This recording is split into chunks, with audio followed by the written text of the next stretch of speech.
Welcome to our third class of the year in the MTA program. This is the class where we will focus on the rules and laws governing Ohio pupil transportation.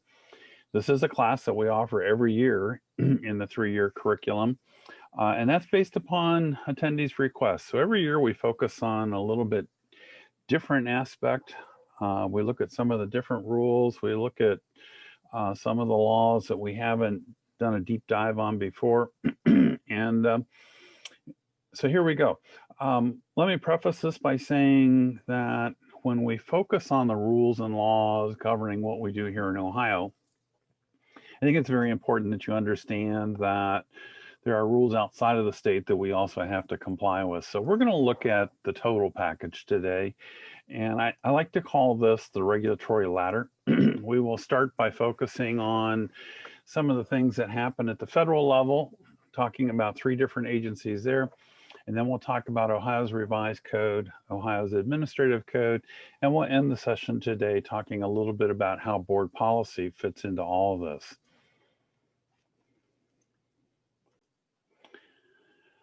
Just like we have here in Ohio, at a federal level, we have one agency that's focused on the vehicle or the technical and equipment side of things. So let's talk first about the National Highway Traffic Safety Administration. They are responsible for the equipment standards. They regulate compliance with those equipment standards. And so what we're talking about here is what's a bus built like? And what has to be on it? How does it have to function? And when we talk about regulating equipment and design standards, I think it's important to know that they are a forward-looking agency. So if there's a change in design, that is never forces us to have to retrofit older models, but it only applies to units that are built after the date that the new regulations are imposed. So the first branch within NHSTA that I want to talk about is the Office of Defect Investigation. And that's important to us because those are the folks that monitor problems that happen with vehicles. And at the end of the day, they're the ones that issue recalls. And what I've given you here on this screen is a link so that you can go to NHTSA's government web page and look at recalls as they're issued. So here's the overall procedure and what could potentially result in a recall being issued. NHTSA asks the public to file complaints or reports of safety problems. So if you as a bus owner have a particular problem and it looks to you like it affects, a couple buses all of a similar make, model, then you would file a complaint. You do that online with the web link that's here on this page. When those get filed with NHTSA, the Office of Defects Investigation then looks at each one of those complaints. They screen them, they analyze them for causality. If necessary, they'll go out and investigate, they'll go out into the field, look and see what's going on. And if they can replicate it and find that that's a design problem, or if it's a functional problem with something was designed into a vehicle, then they have the authority to initiate a safety recall. So safety recalls are initiated based upon an unreasonable safety risk or a failure of a manufacturer to meet a minimum safety standard. And so ODI will contact the manufacturer. They'll tell them what's wrong. They'll ask the manufacturer for an intended remedy, and then they will require the manufacturer to roll out a recall campaign. And so manufacturers will, through their dealer network, will contact you directly. But you can also get this information yourself directly through NHTSA's website. If you go to this link that I have here at the bottom of this page, you can put in an individual VIN number for any vehicle and see if there's any recalls that have been issued for it. There is a way for you to also get recall notifications on general classes of buses. And so let's move forward here. If you want a subscription to NHTSA's recall notifications, You can enter that using this link here. And so you would put in your email address. And one of the beauty of the subscriptions is that you could, as I have done, enter a subscription for yourself that says, hey, I want recalls on any school buses that were manufactured and sold here in the US. And so if you do that, regardless if you have one International, two Bluebirds, and five Thomases, or whatever you have in your fleet, anytime school bus is involved in a recall, you would get that notification. And so ultimately, you'll get the same notification from your dealer or perhaps directly from the manufacturer, but this allows you to get a head start on it so that you know what's going on. So the takeaway from these couple of slides are that if you have a bus and you think something's not working the way it should, or if you think there's a pattern of failures on a particular item, you should report that. Obviously, you should let your MVI team know also, but you do want to report that to NHTSA through their reporting mechanism. That's the web page that was a couple slides earlier. And then they will follow up on that. They'll look at a nationwide basis to see, okay, is this a trend? Is this a larger problem? Sometimes they'll be in contact with you directly. And if they find it is a trend, then they'll work directly with the manufacturer to create what they call initiated safety recall. So the next function within NHTSA is, as an agency, they have an engineering division and technical folks that manage what we call Federal Motor Vehicle Safety Standards, or FMVSS for short. Those are what here in Ohio we would call those the specifications or the requirements to build a bus. At a federal level, they're called FMVSS. There's a whole book of them. They are promulgated formally through rulemaking. So it's not just 4 or 5 individuals sitting in a room saying, well, I think this is the way it should be.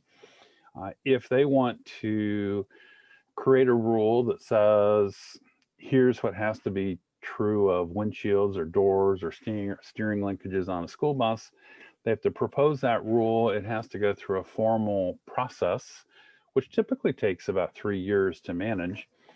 And it collects input from the industry. NHTSA would then address all the concerns. And once they've gone through that and managed everything, usually at the end of 3 years, then they can say, okay, this rule is now in effect. So interestingly enough, there are more FMVSS regulations for school buses than any other type of passenger vehicle here in the US. That's not a bad thing. I mean, it makes it more technical to build a bus and to do it correctly. But it also means that there's an awful lot of forethought going into school buses and school bus design to keep them safe. So the FMVSS regs for school buses are the bottom line. Every bus sold in the country has to meet these, and it has to meet the regulations that were in place on the date of manufacture. And once it's been certified, you can't change it, because once you change that bus afterwards, if you do something that then doesn't comply with the standard, now the weight of all the liabilities if that vehicle fails is on you. So we've got all these standards out there. How does NHTSA manage compliance of them? Well, interestingly enough, it's a self-certification process. So any manufacturer, whether it's Bluebird, Thomas, International, they come up with the design of a school bus. Their engineers would then test it. They need to be knowledgeable on all the FMVSS regulations that apply to that type of vehicle. And then they would issue a letter to NHTSA saying, we certify that this vehicle meets all the standards that were in force as of the date of manufacture. That works well until something goes wrong. Once something goes wrong, then an investigation would happen, and representatives from NHTSA would go out, look at vehicles, they do the investigation, it then moves over to ODI, and if there's a problem, then a recall would be issued.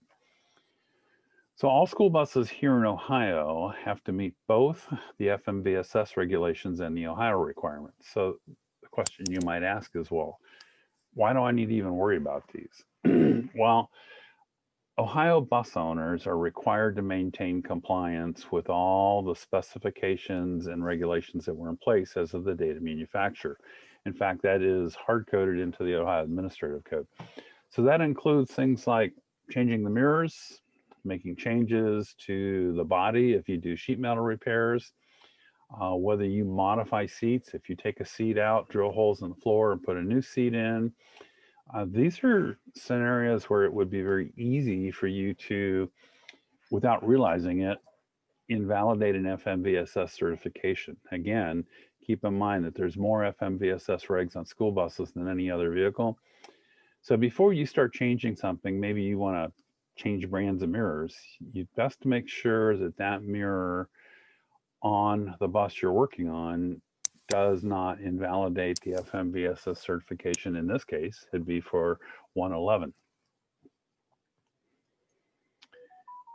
So the next agency I want to talk about at a federal level is a non-regulatory group, and this is the National Transportation Safety Board. So whereas NHTSA has the authority to say, here's how a bus will be built, you need to do it. If you don't do it, the bus gets recalled. What NTSB does is they're a research body. They look at and investigate significant crash events. They're focused on science and the human actions, and what they're looking for is causality. What NTSB does after they study an incident is they will then recommend changes if they believe changes would help reduce the potential of injury, death, or crashes in the future. And then annually, what they'll do is they'll issue what they call a 10 most wanted list. They'll publicize that, but their studies on crashes and events always result in communications with all the interested parties. So for example, in school bus wrecks, typically they would send the communication to NHTSA if they believe there was a design flaw in a vehicle or a regulation didn't work. They will send communications to state directors of transportation, associations that have an interest in it, governors, if you will, law enforcement agencies, anybody who they believe would have an impact on changing the results of a future scenario that's similar to one they had just studied. So some of the technologies that have been recommended by NTSB come out of some of these crash studies they've done. You know, within the last couple of years, we've had a couple of notable school bus incidents where there were rollovers, collisions. We had one in Baltimore, Maryland. We had another one in Tennessee. And NTSB has looked at these things and said, we need some additional technology to be installed on all school buses. And so in this case, with the Baltimore crash and the Tennessee crash, NTSB wrote communications to the manufacturers, to NHTSA, to the state directors saying, we need to mandate electronic stability control on our school buses. Now, interesting fact, you already have that on your cars. It's been required on your personal vehicles for a number of years. Canadian school buses have it, but here in the US, we don't have it yet. And NTSB believes when they study the science and the engineering that school buses with ESC installed would be much easier to control in the event of a collision or a crash, and it reduces the potential for the driver to lose control of the vehicle. So ABS braking is another thing that came about through NTSB recommendations. We now have that on all of our school buses. And the other thing they're recommending right now is that we implement the installation of crash avoidance technologies on our school buses. And again, many of your cars already have these. You know them as forward collision mitigation, lane departure warnings. They can now also do speed warnings. So if you exceed a speed limit on a roadway, there can be a signal to the driver to help alert them to that. NTSB would like to see all of that on school buses. Now, the good news is you can buy all that right now. It's not required, but you can purchase that. And we do have some districts here in Ohio that have purchased a bunch of these new technologies. It only adds a couple of $1,000s to the bus. But if you think about that over the 10 to 12 to 15 year life cycle of the bus, and the potential of this technology to keep the students on board safe, it really comes down to a very cost-effective purchase. Another federal agency that we'd like to talk about is the Federal Motor Carrier Safety Administration. And so we'll call them FMCSA. They're a subset of the Department of Transportation, just as National Highway Traffic Safety Administration is. What FMCSA looks at are, we'll call it the soft side of the business. They look at the people standards. And so for us, school buses fit into the category of a commercial motor vehicle, and all the drivers on those school buses have to have a commercial driver's license, or CDL. And so here's where their rulemaking starts to have effect on what we do.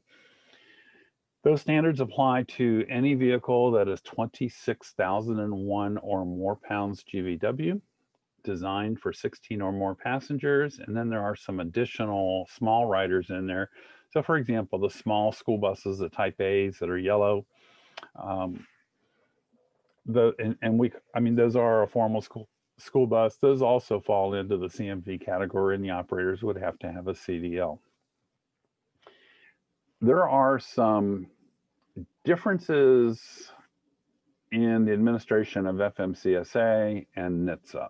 And NHTSA is more focused on designed use, where FMCSA is designed on actual use. And so here's where that comes into play.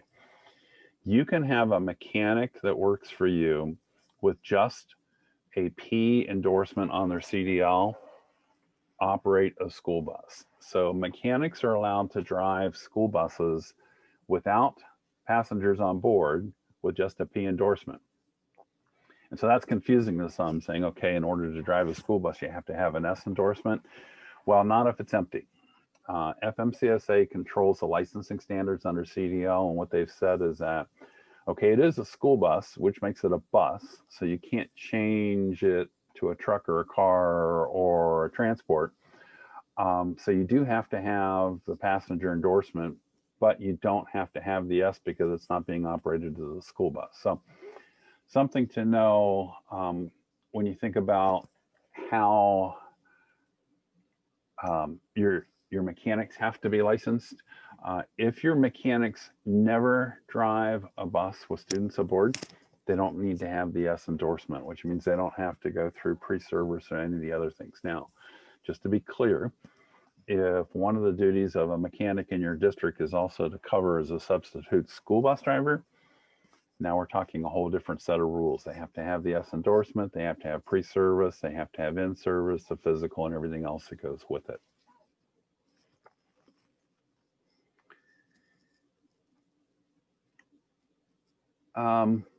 So because FMCSA treats uses a little bit different, they also look at who you work for and how you do things. And so here's where it gets a little bit complicated. Everybody that operates a CMV has to have a CDL. They have drug and alcohol testing requirements. You can't use cell phones. You have to have emergency equipment. However, our school bus drivers are accepted, and you and I might say, well, really the word should be exemption, but what the feds do is they talk about exceptions. Our school bus drivers do not have to have a DOT physical, and they are not subject to the logbooks or the operating hour restrictions that exist under the federal code. So you know that truck drivers all have to have a DOT physical. Truck drivers can only drive so many hours in a day, so many days in a week. Neither of those apply to our school bus drivers. And so what we do here in Ohio is we have our own set of standards that apply to our school bus drivers. And so this difference also plays into commerce. If we're operating something that is defined as commerce, now those exceptions no longer exist. They've been waived. And so here's where things get a little bit more challenging to understand. Commerce can occur either intrastate or interstate. Federal jurisdiction is interstate. So the feds, by our Constitution, really don't have any authority over intrastate commerce. That falls back on the states. The feds do have jurisdiction when things become interstate. So that's how they got involved in the trucking industry. And so if you were in the business, or perhaps you even recall back in the 80s when this whole CDL CMV thing rolled out, there was a lot of conversation about should school buses be covered by this or not covered. And there was a lot of pushback by the school bus industry, most notably by the Contractors National Association, saying, hey, we're not interstate. And what Congress said was, well, sometimes you are, sometimes buses cross state lines, but in the interest of passenger safety, specifically talking about our students, Congress said school buses need to be included in this. And what they said to FMCSA is you can exclude certain guidelines for school buses, but bottom line is the feds do have jurisdiction over school bus transportation. So this commerce question comes into play with our school bus field trips. And so the question is a field trip commerce or is it school use? So now here's another interesting side point of this. The feds don't have jurisdiction over political subdivisions. So as a school district here in Ohio, our public school districts are defined as political subdivisions, which means what you do in your buses is not commerce, it is governmental. And so by our interpretation here in Ohio, that's not commerce. However, in federal definition, it's a little fuzzier. And so there's some question about how do field trips work. So where this really becomes a factor is with the private contractors that operate in the state. So Andreas, you in Streetsboro, if you take a field trip, that's a Streetsboro bus. That driver works for a school board. You are a governmental political subdivision, so that's not commerce. However, if First Student or CBS or Peterman/Durham comes in and runs a school bus field trip, that's commerce. They're doing that for business. Now, they are accepted from physicals and the commerce rules in any time they're transporting from home to school or school to home. But when they're doing a field trip, that's no longer covered by those exceptions. So what this means is we have to figure out what do they have to comply with when they're doing those kinds of things. So here's the critical difference, and it has to do with physicals. Our public school district school bus drivers have been accepted from the DOT physicals. That includes school transportation between home and school. That includes anything where you're using your school bus for a school-related task. Our physical standards, since we're not compelled to comply with the DOT thing here in Ohio, we use something that's in Ohio Administrative Code. You and I know it and call it by the T8. So that applies to all school bus drivers here in Ohio. Now, having said that, some school bus drivers in Ohio also need a DOT physical. So who would that be? Those are the drivers that work for the private contractors who are using their buses on field trips. And private contractors in Ohio can also use their buses, their school buses, for other purposes, other community groups, because they are not held to the same restrictions that we in school districts are. So here's, at a very high level, every school bus driver in the state has to have a T8 physical, and they have to have it every year. School bus drivers that work for a contractor that run field trips or trips for other purposes besides school also have to have a DOT physical. So those individuals actually need two physicals. The T8 is every year. The DOT is every other year.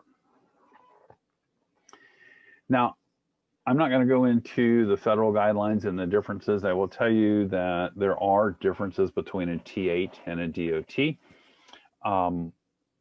We don't require the DOT here in Ohio. There are some states that do require it for their school bus drivers. We use the T8. There are some areas where guidance from ODE, and this dates back to when I was at ODE also. We've said, okay, if Ohio's administrative code doesn't specify a standard, then we tell the docs, well, go look at the federal guidance on this thing. And that guidance can be a little bit fuzzy. At a federal level, sometimes they write guidance when it's really just a bunch of docs opining on something. It's not a regulation. And so what I just heard last week in a seminar that I participated in is that at a federal level, there's some new administrators that are in charge at FMCSA, and they're trying to clean up some of the things that have put in place by previous administrations, some guidances that were probably stronger than they should have been. So the DOT medical handbook is being revised right now to remove perceived guidances and make them more of clarification. That medical handbook is not a regulatory document. So here's the bottom line. Here's where we're getting to all this. We need to talk about obstructive sleep apnea. Now, over the years, I've had conversation with a lot of different school supervisors, transportation supervisors saying, what's going on? We sent our drivers for the T8, and the doc said they're not going to sign off on the T8 unless they go take a sleep study. If you haven't had one of those, they're pretty expensive. We're talking thousands of dollars here. They're typically not covered. School district doesn't want to pay for them. Employee doesn't want to pay for them. So this all dates back that something happened in 2000 and late 14 and 15 is previous, 2004, 2005, previous administrator at FMCSA said, you know what? I think we need to screen CDL drivers for sleep apnea. And so he wrote a very compelling guidance saying to all the docs, here's some standards. If you are doing an exam on a driver and their neck is bigger than 17 inches, so they report that they snore, and there's yada, yada, yada. They also look at your body mass index. And what he said to all the docs is if anybody meets 2 out of these, I think there were 5 standards, don't pass them and direct them to go take a sleep study. Well, that kind of a direction is regulatory, and it's not really just a guidance. And so that got a little bit ugly really quick.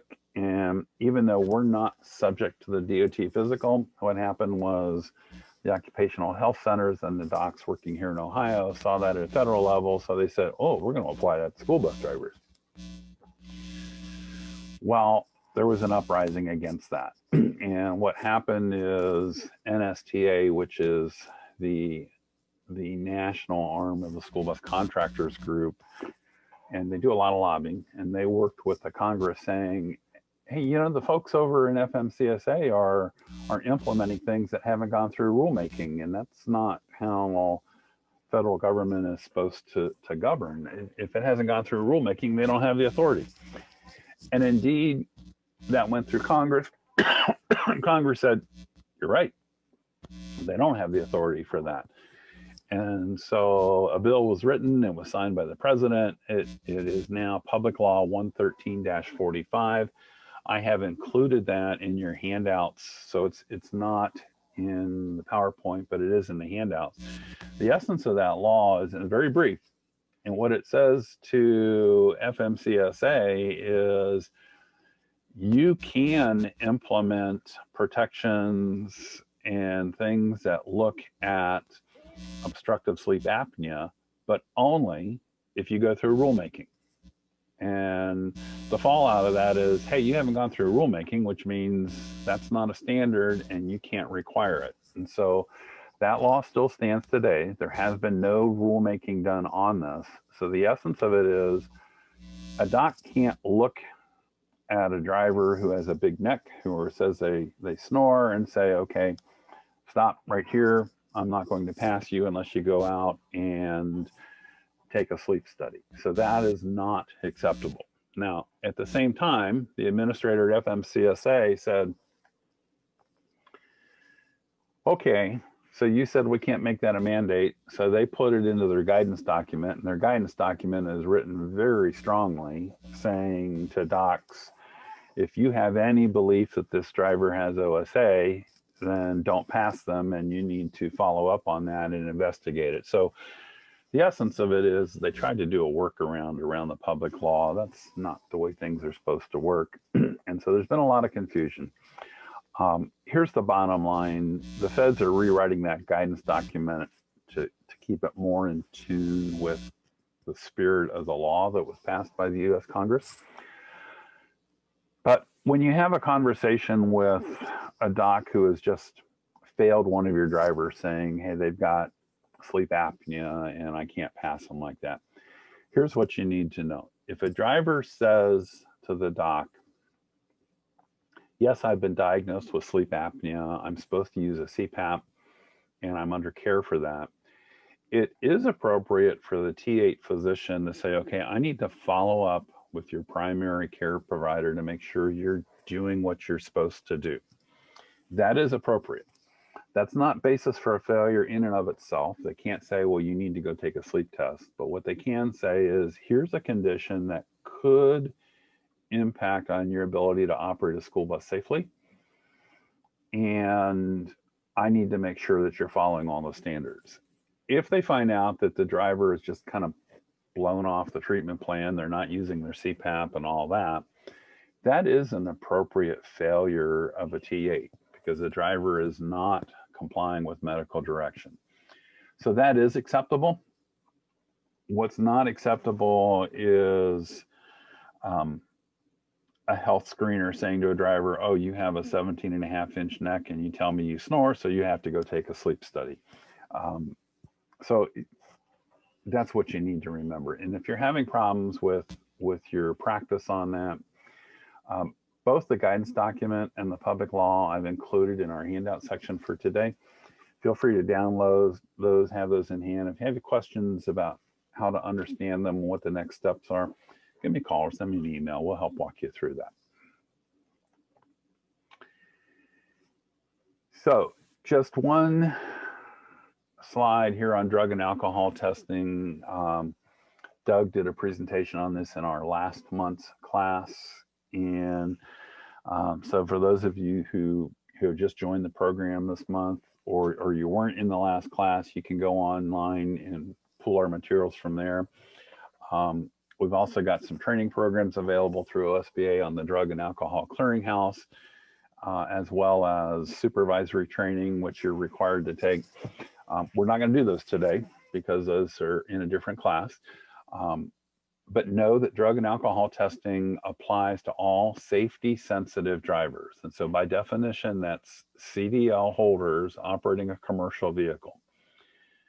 Here's where folks get confused. Sometimes school districts say, we're going to do drug testing for all of our employees. And a school district can do that. However, when we talk about sending these individuals for a drug test, we have to identify, are they DOT drug test subject or are they non-DOT job? And if it's a non-DOT job, like maybe they're a custodian or a secretary or a supervisor, and you don't have a CDL, or maybe you have a CDL, but you don't have a driving duty, that's a non-DOT drug test. And so there is a difference in how those are handled. So here's the last thing that I want to talk about at a federal level, and I'm sharing this with you because it is a rule. It was adopted. It is coming. It was originally supposed to be implemented February 7th of 2020. The feds realized that they weren't ready for it. It wasn't going to roll out well, and to be perfectly candid, Ohio wasn't ready for it either. State agencies here in the state have not gotten us to a point where we would have survived this transition. And so I want to talk a little bit about what's coming, explain what it is, just to get you thinking about it. And I want you to circle in red or mark on your calendars February 7th of 2022. Because that is the drop dead compliance date. And the feds have already said they pushed this back once. They're not going to push it back again. And so come February 7, 2022, ELDT will be law and we'll have to comply with it. So what is it? It establishes the training requirements for entry-level commercial drivers. The feds have defined entry level as individuals that are applying for a new CDL or a CDL upgrade.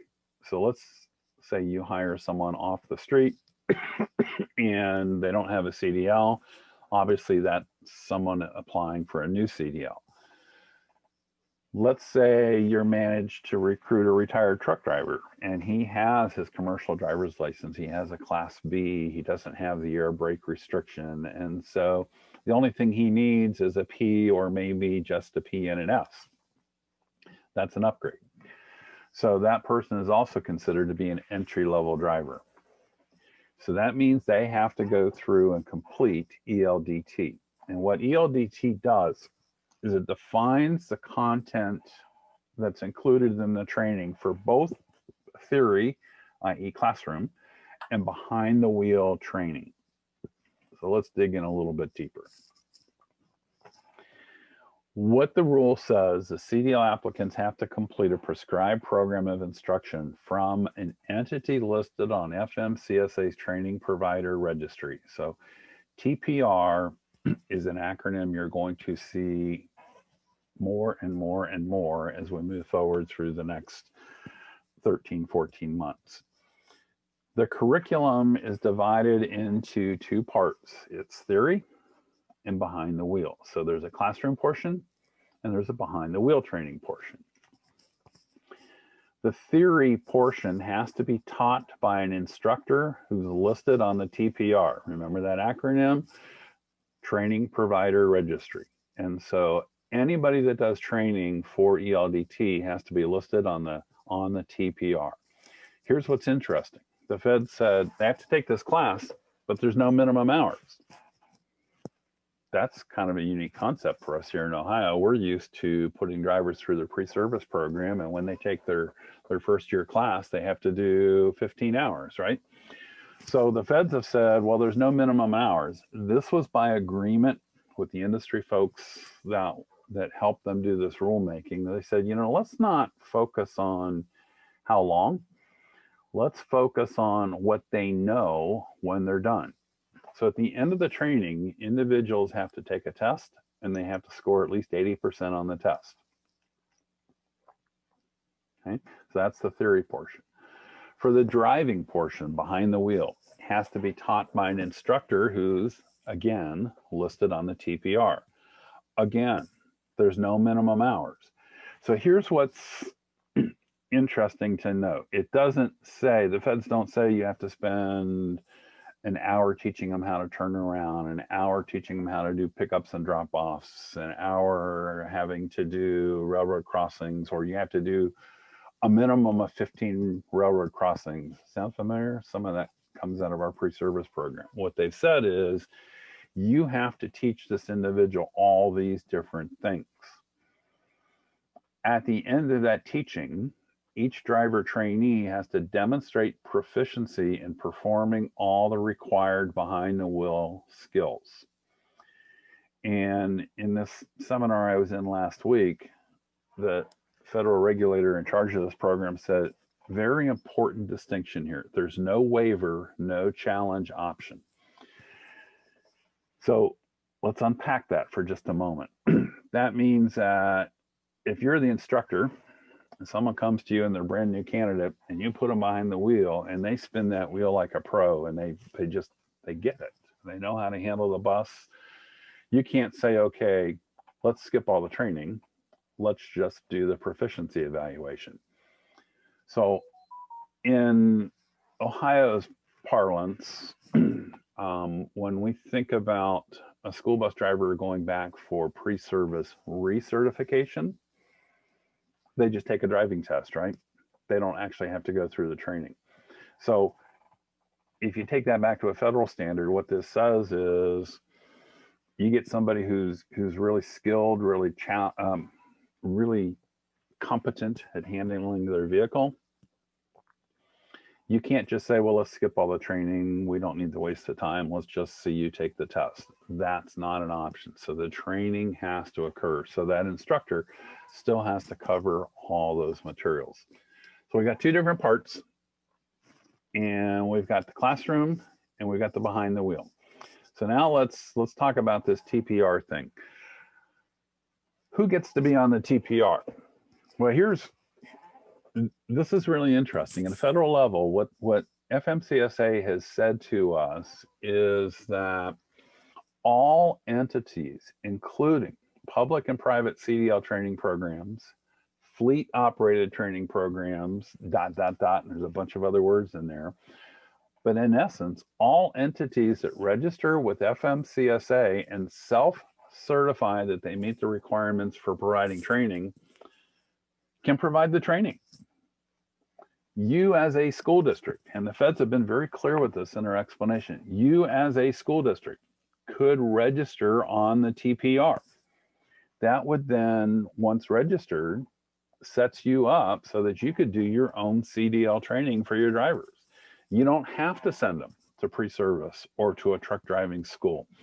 You could train your own folks if you so wanted to, or 2 or 3 or 4 or 5 districts could get together and say, one of us is going to be the TPR registered CDL training provider, or perhaps your vocational school district, and most of our vocationals in Ohio are amalgamations of districts coming together. You know, if your vocational school has an adult training program, maybe you go to them and saying, let's work with you. We'll provide the staff, but let's do CDL training. Let's get, for example, Great Oaks Vocational School registered on a TPR to provide CDL training programs.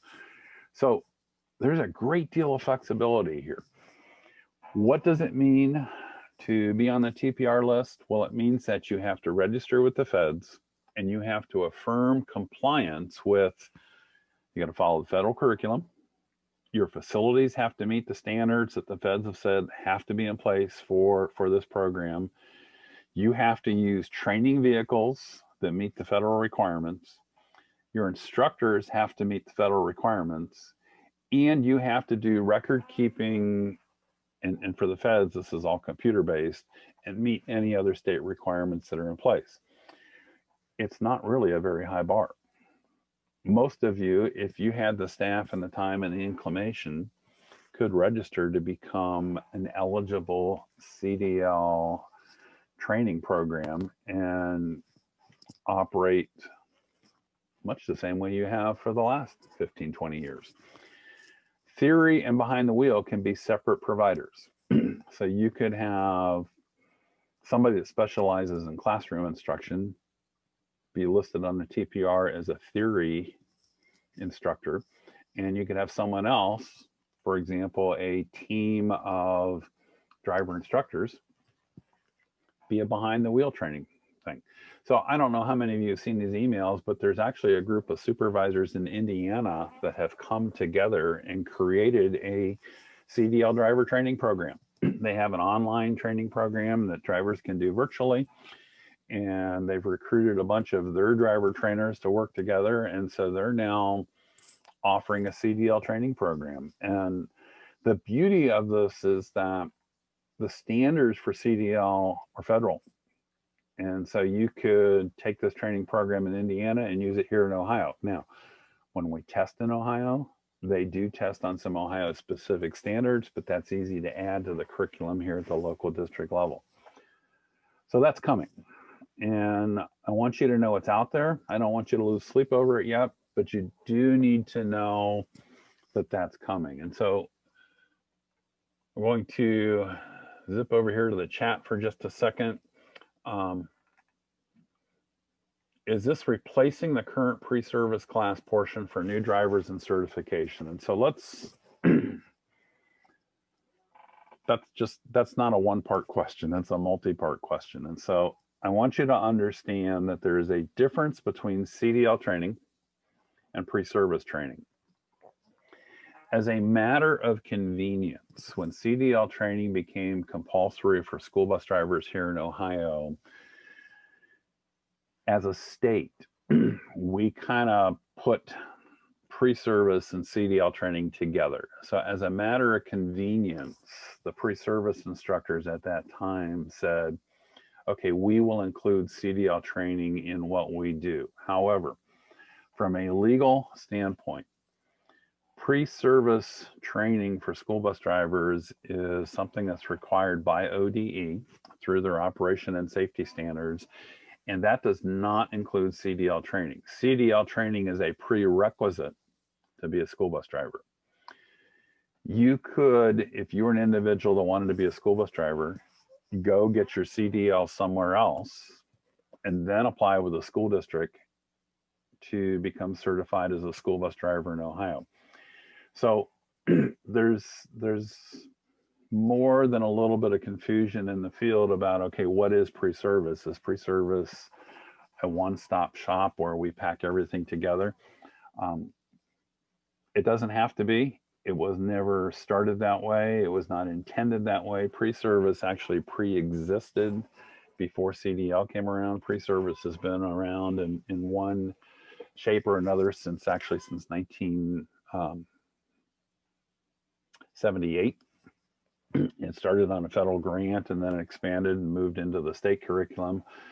And then CDL rolled out in the late 80s and the 90s.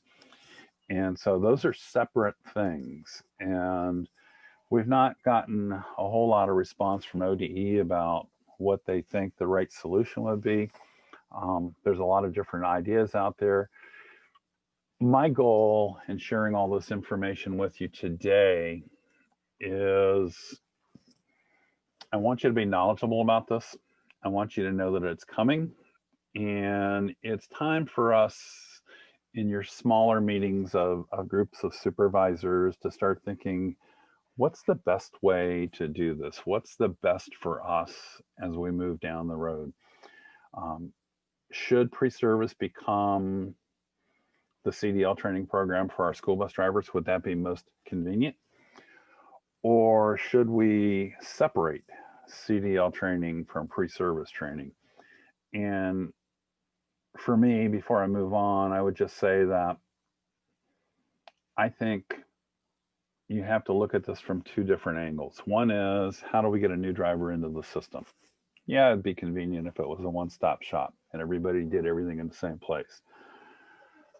But when drivers come back for recertification, do we really want them to be locked into having to do a CDL pre-trip, CDL classroom, CDL driving test all over again? Or should recertification be based on the things that they do for your school district? And if you talk to some of your veteran drivers, I've heard from more than one supervisor that veteran drivers are saying, you know what, I'm done. I don't want to do that pre-trip all over again. That was ridiculous, and it goes way over and above. So think about it from all angles, and I put this on the table now so that you can be informed and know what's coming up. And probably time for us to start talking about it and thinking about it.